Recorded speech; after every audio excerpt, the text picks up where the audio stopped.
The Yamaha Nmax 155. It is now one of the most sought-after motorcycle in the Philippines. With its classy style and looks, kahit sang lupalop ka pumunta, ito ay pinag-uusapan, pinagpipiestahan, pinagpapantasyahan at nililingon ng mga riders.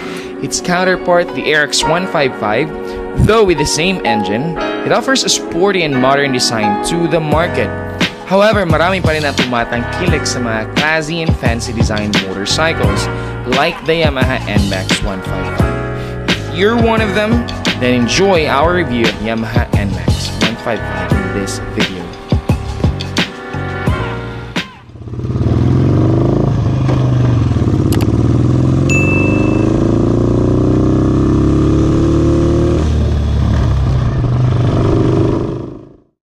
And ayan, so ngayon, andito kami at i-review namin tong Nmax na nasa harapan namin ngayon. And here's the owner of this Nmax. Po siyang NBA player, kahit niya po si LeBron James. Kung hindi kayo naniniwala, ito yung reference. Look at him. Siya po pala yung kaibigan ko from grade school, kindergarten, hanggang ngayon. Siya po ay walang iba kundi si Felton Park Toralba. What's up? What's up, the rides? We're so thankful kasi Felton allowed us na ma-review namin yung Nmax niya ngayon. Napakagandang Nmax niya. Yes. Yes. Yung nakaka-intimidate na Nmax na parang ayoko nang sumakay ulit ng motor dahil nakita ko yung motor niya. In this video, pag-uusapan natin ang specs, performance at mga aftermarket accessories na nakakabit sa Nmax na gamit natin sa review na to. Ito ay mga aftermarket accessories na pwede nyo ring bilhin at ilagay sa inyong mga Nmax. All the information we gathered regarding the performance and the aftermarket accessories of Nmax are in courtesy of our friend Felton Toralba, who's the owner of the Nmax. There are currently two versions of Yamaha Nmax 155 in the market. The standard version that cost 109,000 pesos and ABS version that cost 119,000 pesos. The version of Yamaha Nmax that we are going to review today is the ABS version. The Yamaha Nmax 155 is an automatic bike. It's an assurance for riders' comfortability and easiness. Pero bago natin pag-usapan ang performance ng Nmax, pag-usapan na muna natin ang specs ng bike na to. Let's talk about the engine specs of the Nmax. It is liquid-cooled, 4-stroke, single overhead cam with 4-valve. It has single cylinder with a displacement of 155cc. It has an electric starter. It has an engine oil capacity of 1 liter, a fuel tank capacity of 6.6 liter. The fuel supply system is fuel injected. The transmission type is V-belt automatic.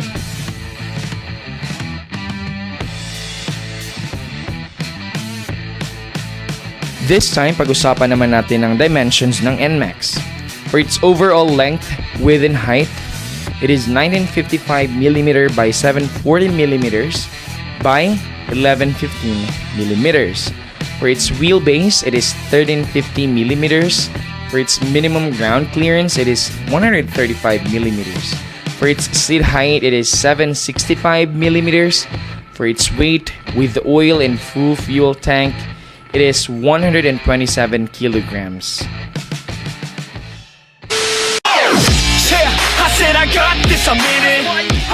Now let's go with Nmax's framework. For the front suspension, it is telescopic. For the rear suspension, it is unit swing.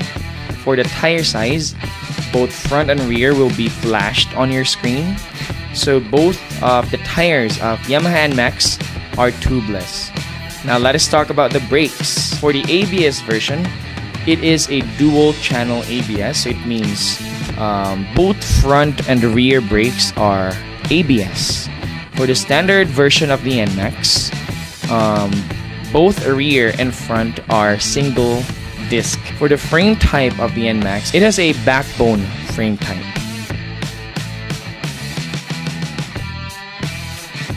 Now let's go over with the electrical specs of the Yamaha Nmax. For the ignition system, it is TCI or transistor controlled ignition, and both the headlight and the tail light are LED. For more information about the specs of the Yamaha Nmax, I'm gonna link the website of the Yamaha Motors in the description below, so you can go over and read the specs by yourself in a detailed way.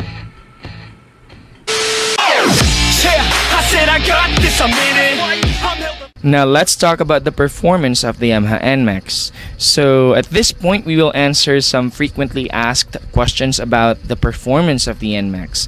So without further ado, let us first talk about the top speed.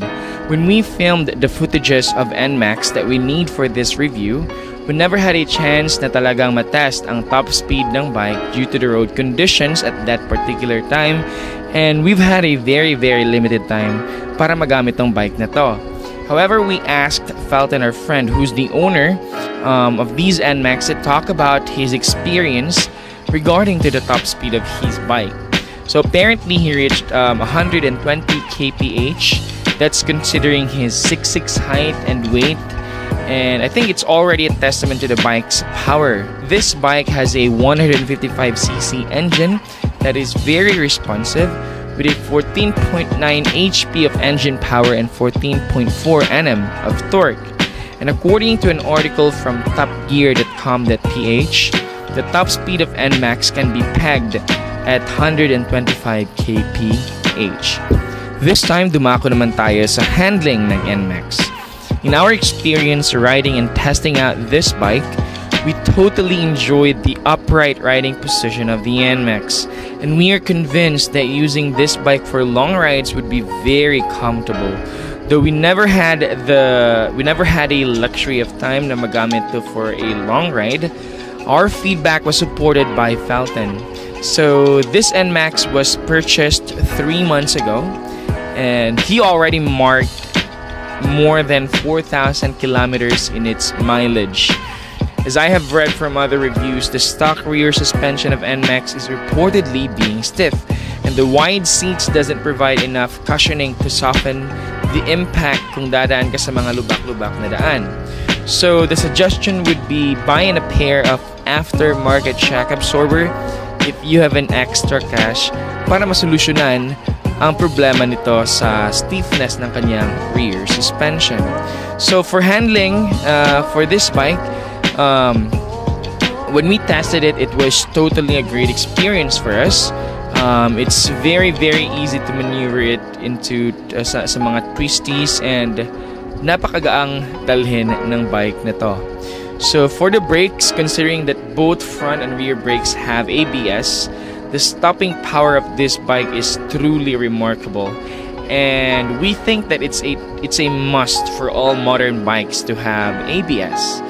Now, let us talk about the gas consumption of the Nmax. So for normal riding style, it can give you 42.7 to 44.5 kilometers per liter. So with its 6.6 liters of fuel tank capacity, you can cover 300 kilometers of road travel with these computations. So for the extra features, Nmax has a full LCD instrument panel. It provides the rider some good chunk of accurate data. The huge underseat compartment is big enough for a full face helmet and other personal items.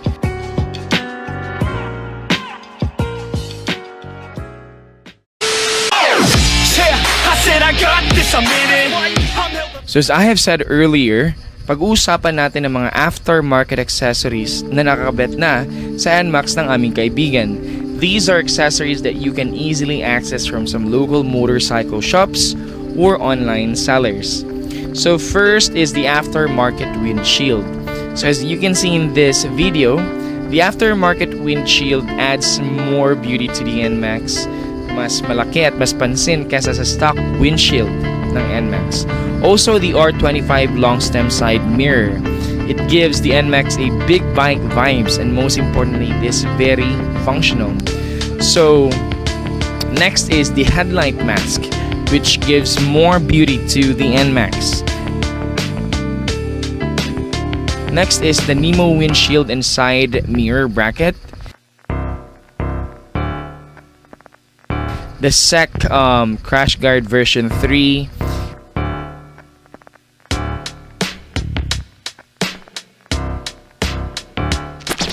AES 40 watts laser gun.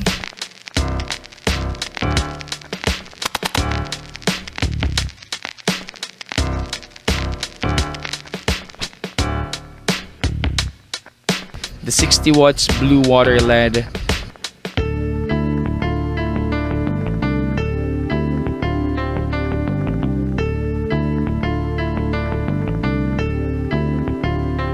the crossbar bracket,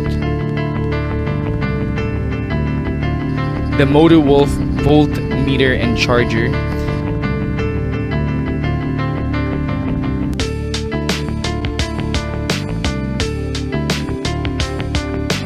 the SEC 45 liters top box,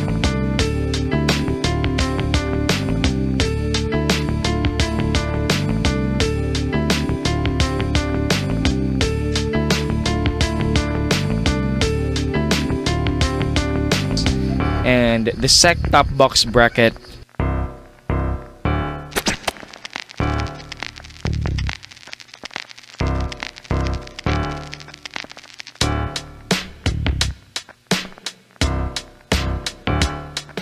and lastly the water storm engine booster, which makes this bike faster. All in all, these aftermarket accessories of Nmax cost our friend 23,000 pesos kasama na yung bayad para sa pagpapa-install ng mga accessories.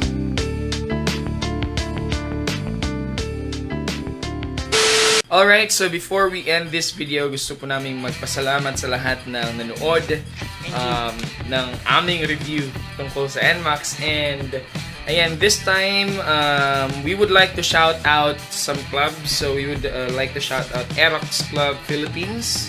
Shout out rin sa Iligan Aerox Club Philippines. Shout out din sa Aerox Club Philippines Marawi chapter. And also shout out sa Nmax Club Philippines Team Iligan. So ayan, mga Iliganan, shout out sa inyong lahat. Lahat ng lahat ng members ng Nmax Club Philippines. Nmax users. Yeah.